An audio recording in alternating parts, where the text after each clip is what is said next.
Welcome to Start Lines and Swag Bags, presented by the Flying Pig Project.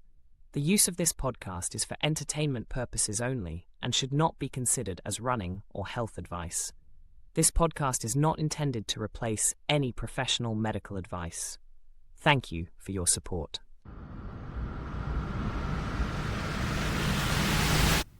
Hello all, and welcome to the third take of what will hopefully not be on the blooper reel of this Sunday's episode of Start Lines and Swag Bags. And this one's going to be good.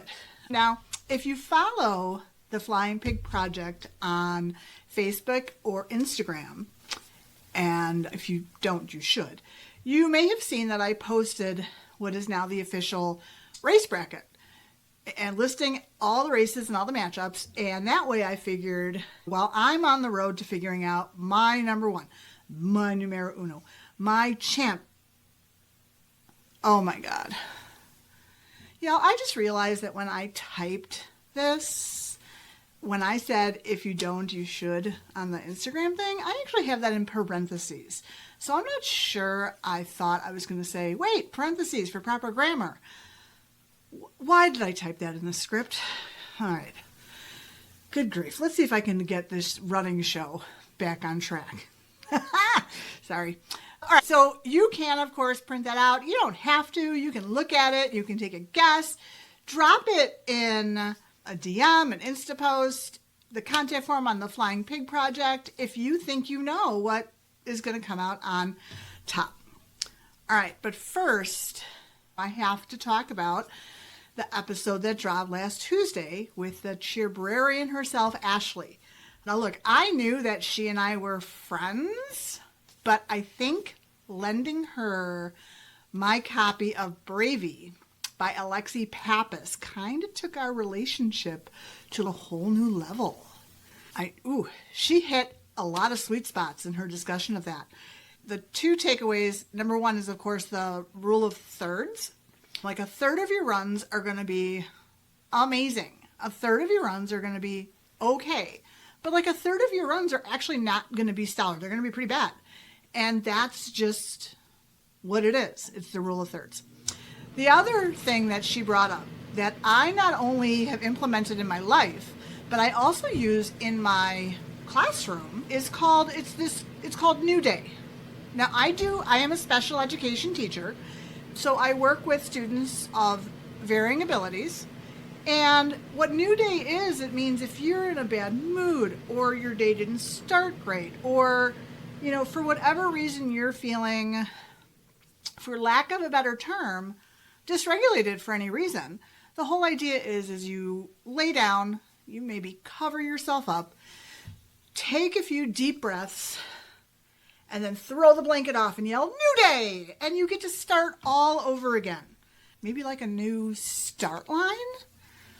All right. I would also like to add that after the race, I introduced Ashley to athlinks.com.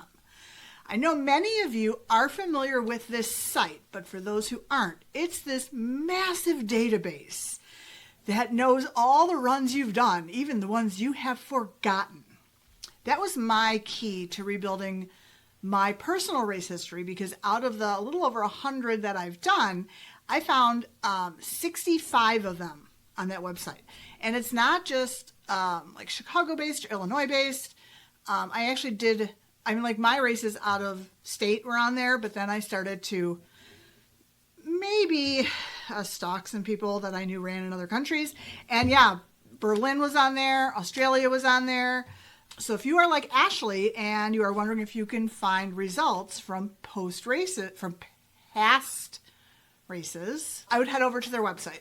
So it's spelled athlinks.com, A as in apple, T as in Tom, H as in Henry, L as in Lucy, I as in ice cream, N as for Nancy, K as for kite, S as for Sam.com. And if I remember, as Ashley found herself on the website, her comment was, I did a race in Dallas. So check it out. All right, on to the elimination. The official bracket's up, but I'm going to also make one other change. I'm not going to tell you which one of these two races I choose until next week. Hence the bracket. If you want to go in and make a guess, I'm going to describe my experiences at both, and then I'm going to let you maybe pick. And again, you can drop me a note, a line, carrier pigeon, whatever works for you as to your guess. The matchup this week is the Wicked Half Marathon and Snow Fun Run. And I hope you're comfy because they both come with some serious stories. First, let me tell you about the Wicked Half Marathon. The race is in Salem, Massachusetts, and the year was 2017. It's not random that I chose a race out east necessarily. My sister lives in Boston, and I think when we started to put the whole thing together, we were like, hey, not let's, because my sister doesn't run, but can I do a race out there in Boston?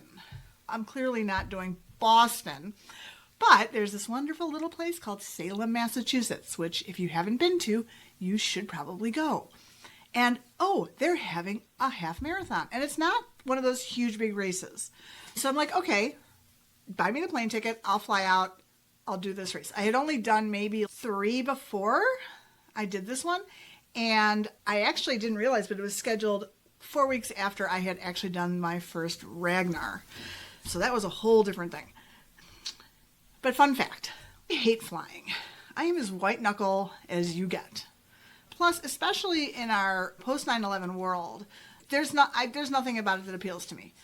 Between the security lines and now, it's just, people are not nice.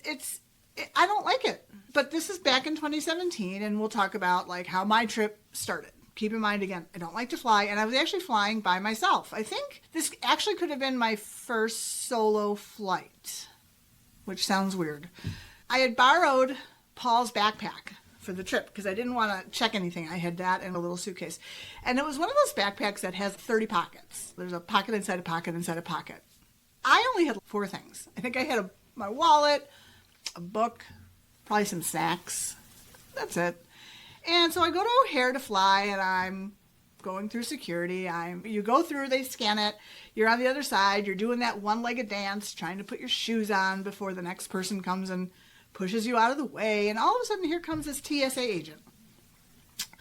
Ma'am, is this your bag? Okay, first of all, did you just call me ma'am? Oh, here's Marty. I knew he was going to make an appearance. Second, yeah, that's my bag. Can you come with us? Are you kidding me?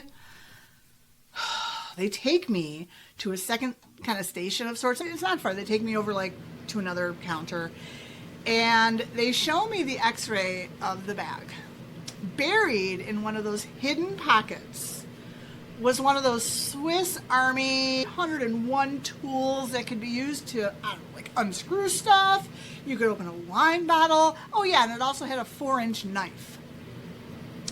All right, that's not mine.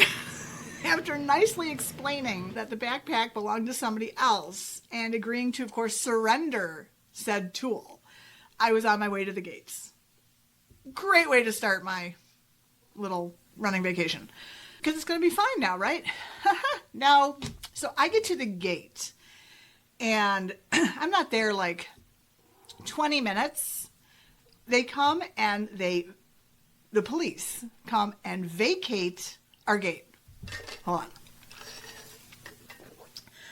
on. Sorry, everybody. I lost my voice at school on Friday, so I'm very hoarse still.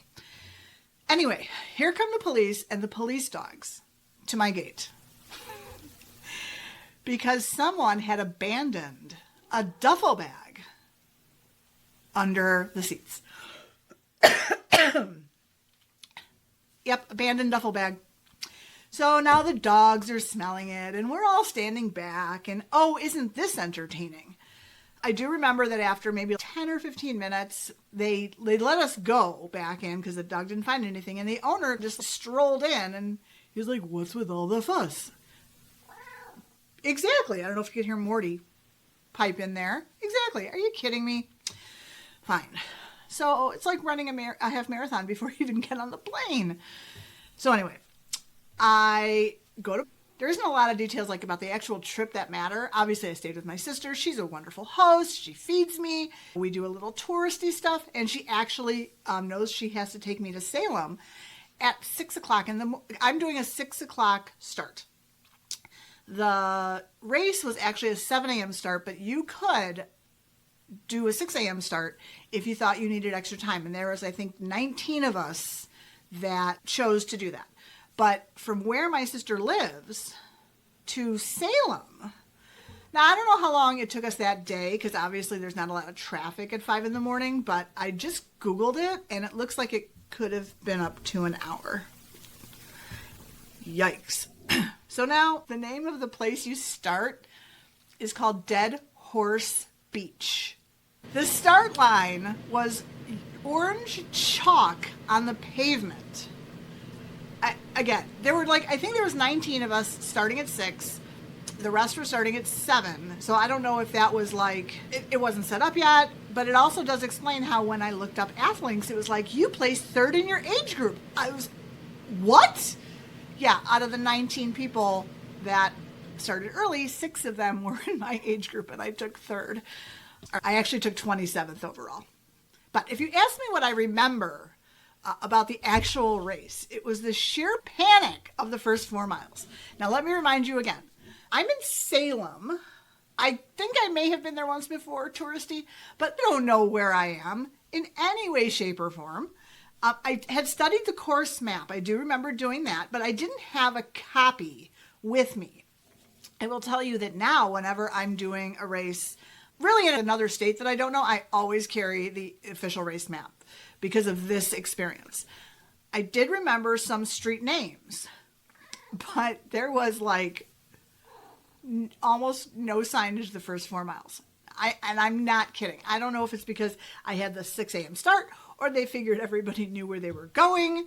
But, oh no, I take that back. There was one small sign for the first turn. Half a mile out, you turned. And then you kept going and you kept going. And then I came to a street that sounded familiar. And I stopped. Dead stop. Because I took out my phone. Now, please remember, 2017, our phones didn't have these 6.5-inch screens. They were little, and I had my contacts in, which meant I couldn't see up close.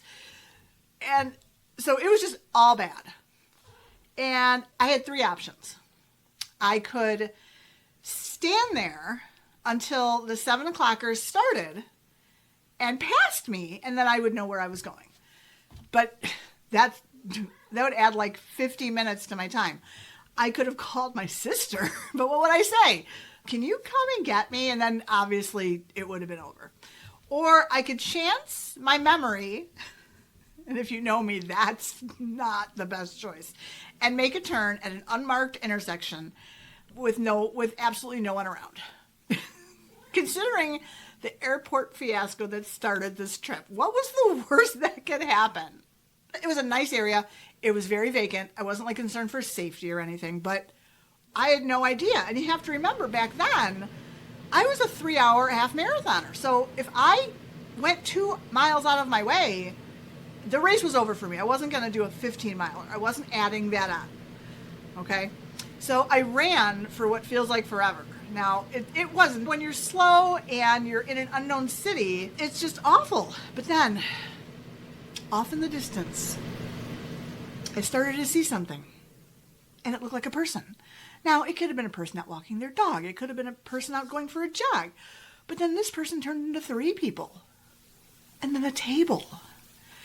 And then all of a sudden, I was upon them. And they must have thought I was out of my bloody mind. Because I was like, oh my God, are you a water stop? And they were. They were the first, no. They were the second water stop on the course. And the lady was nice enough to tell me, yes, I had in fact made the right decision to make that turn. All right. So not much to tell you about the course itself. It's an out and back course, and you do spend some time running along the ocean, and the houses are gorgeous. They're big. It's from what I can tell, very wealthy area, which explains, of course, the horrible hills all over the place. By the time I was on the I went out, and by the time I was coming back, I was covered in a layer of salt, not from me sweating, but just from the breeze coming off the ocean. And I crossed the finish line, and the time on the clock is 1:55, an hour and 55. And of course, that's because I started an hour early. But if you don't know the story, you really think that I did what, of course, I have never done, would be a sub 2 hour half marathon. All right, real quick, I gotta show the swag. This is the shirt. It's a purple long sleeve. It's not the most breathable, so I don't know if I've actually ever worn it. On the front, it says Wicked Half Marathon. Unfortunately, they printed the black on this purple, so it's not easy to read, which I'm a little disappointed with.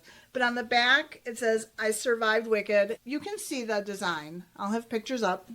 And then this was the medal. Oops, not that one. Hold on. This was the medal. You know, it's cute. It says Wicked. It says Salem, Massachusetts, and it's got this little dingle-dangle that says 13.1. I would have loved it if the ribbon would have said something, because there's no date or anything, which means they probably reuse it. But also the bat wings in the middle, as you can see, they turn. So it's a very interactive medal. Okay. That's the Wicked Half Marathon. So take all that. Did I choose that one?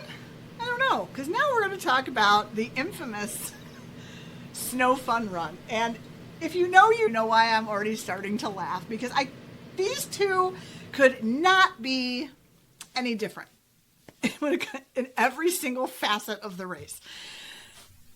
Okay, Snow Fun Run is a 5-mile race. And I thought it was the first Saturday or first Sunday of the month, but when I went back and checked dates, I don't know the rhyme or reason behind it, but it's literally in the first 2 weekends in January in Lake Geneva. It's at a place called the Grand Resort. I typed Grand Resort Hotel and Spa, I think it is, in transcript fail, in Lake Geneva, Wisconsin. The race itself is actually at 2 o'clock in the afternoon, because this is more of a party with a race precursor. There are people who come just for the race and then leave, but there are more people who come for the party and don't necessarily do the race. It's a party. I learned about it through Fast Track Racing Team, because it was an annual event that many people participated in. And I went in 2020. And then I also went in 2021. But of course, those are two different stories, and I'll do some comparisons. But when it comes to this race, I could go on and on about a lot of different things. So I decided to do it more as like a bullet point, a general overview, and then give you the comparison of 2020 to 2021. The commute is easy from where we are. I am in the northwest suburbs. I don't know. The commute's easy. The hotel's kind of a pain. It's actually very expensive. So you do want to find somebody to share a room with. And you almost have to book in April for January, because they only do a certain block for the runners.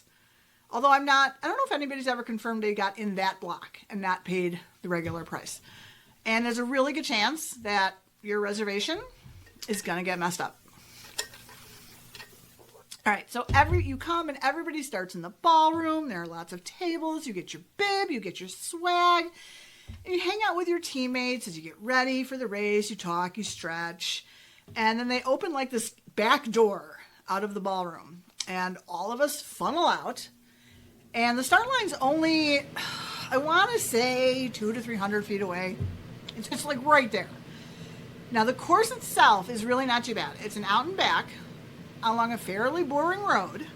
But because it's an out and back, you see your teammates. And you can cheer people on almost the whole way, depending on what your pace is. And it's really all fun and games until the last quarter mile or so to the finish line. You see, there's this hill. And it's not just a hill. You will die on this hill. This is the hill you die on. It's the hill that when you started the race and you went down, you noticed it 100%. Because downhill's not that easy either. But you made it down. And then you went on your way. And if you've never done the race before, you forget that if you went down that awesome hill, you have to go up that awesome hill. There were people that, honestly, their goal was simply, I want to be able to run up the hill. I don't want the hill to get me. And a lot of people just can run the entire thing, but that hill stops them in their tracks. But as soon as you made it up the hill, it's nice and flat, going back to the finish line, going back into the resort where there are trays upon trays of shots for you to do. I think each person was supposed to get one, but it was all like, oh, you're not having yours, and all of a sudden someone's carrying 5. So that's how the after race starts. Then you're all in this big room talking about post-race and all that, and people are leaving to go change and shower into their rooms, and eventually everybody transitions from the race to the party. And party. The DJ is going, the lights are low, the people are dancing, there's a sausage contest, which is like a whole other podcast. And it was quite the party. And I will tell you that fast trekkers, they were all in for the party portion of the evening. Some people went to other people's rooms just to drink and to hang out. I remember finding a teammate, and I will never say who, but they were literally drunk asleep in a chair in the hallway outside the ballroom. Because to the best of my memory, there's no food.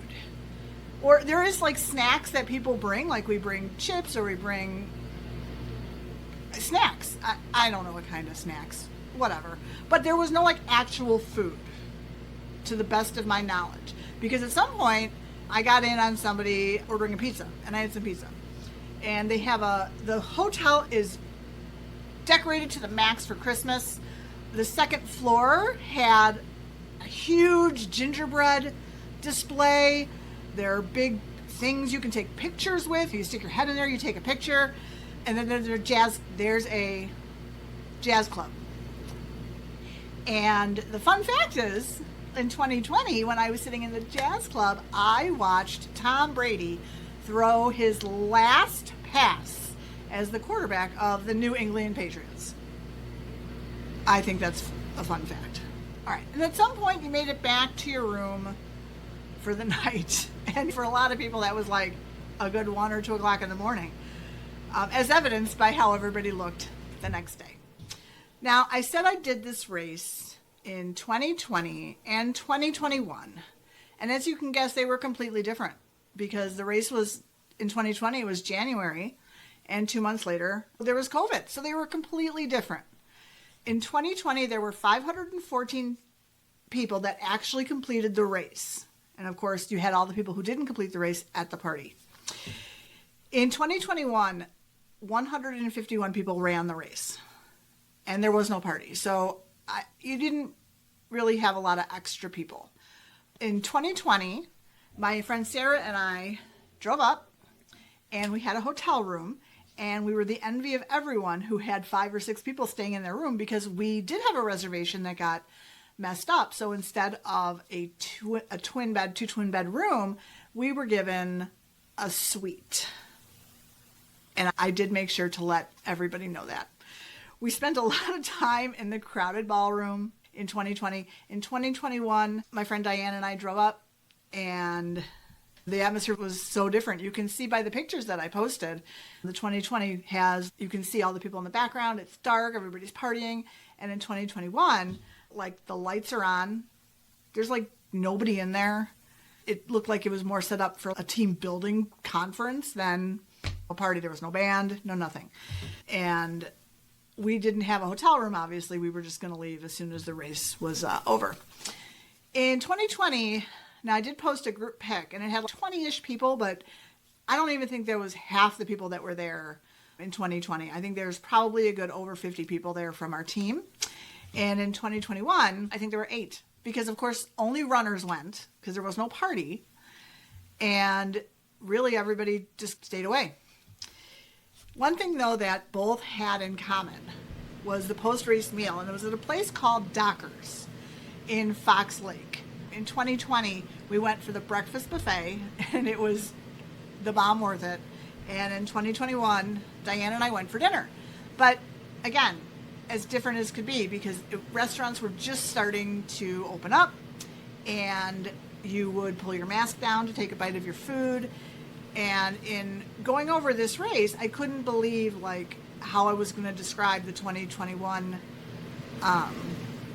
event, because I didn't realize that it was smack dab like right in the deep heart of COVID. But there was one really big positive change between 2020 and 2021, and that was actually my running. In 2020, I ran the race in 109.11, which was a 13:50 pace, because that's who I was. I was an interval runner. I am still an interval runner, but I was just there for the back of the party. Let's have a party. Back of the pack the whole way. In 2021, I took a little over 17 minutes off my time. I came in at 52 minutes flat with a 10:24 pace. 2020 was a big improvement year for my running.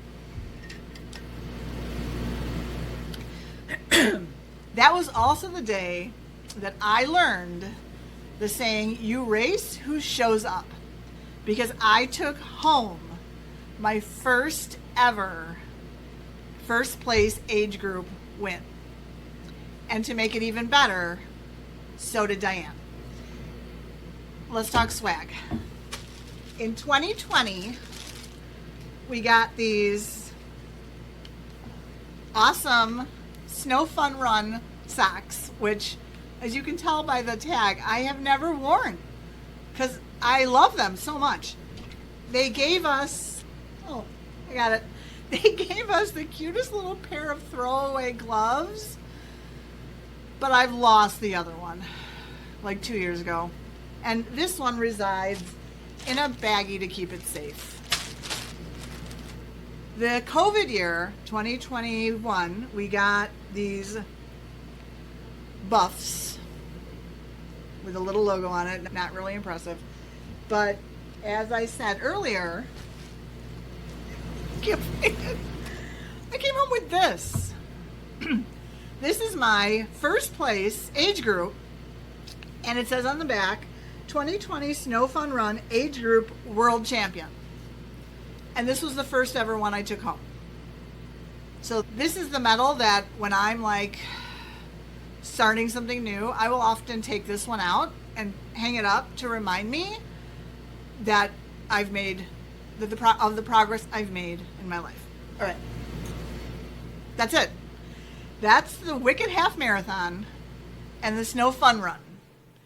Now, I'll let you know who the winner is next week. And remember, I pick favorites for a lot of different reasons. So, which one do you think can win? All right. Couple things we have to do before I sign off. First, I keep talking about how I'm giving people things out of the Irreverent sticker collection. The Flying Pig Project does have an online store, and I have been making and customizing products to start to sell. So I thought I would introduce just a couple if I could. The shirt I am wearing is part of a new line where I'm making not personalized stickers. Remember the like Miss Happy, Mr. Happy? This one is actually called the Miss Founder of the Flying Pig Project. And she's also on a mug. You can have them on a mug, personalized. A couple other ones from the current collection that I'm going to be getting up soon. For Ashley, this is Miss Drank the Fast Track Kool-Aid, and now she's hooked. So that's what that one looks like. For Mark, we had asked me about my second place finish at the Wiener Race. If you listen to his episode, you know about the Wiener Race. And for the guest that is coming tomorrow, or I'm sorry, the guest that's dropping on Tuesday, it's Mr. Too Cool to Wear Nip Guards. I also do 20-ounce tumblers.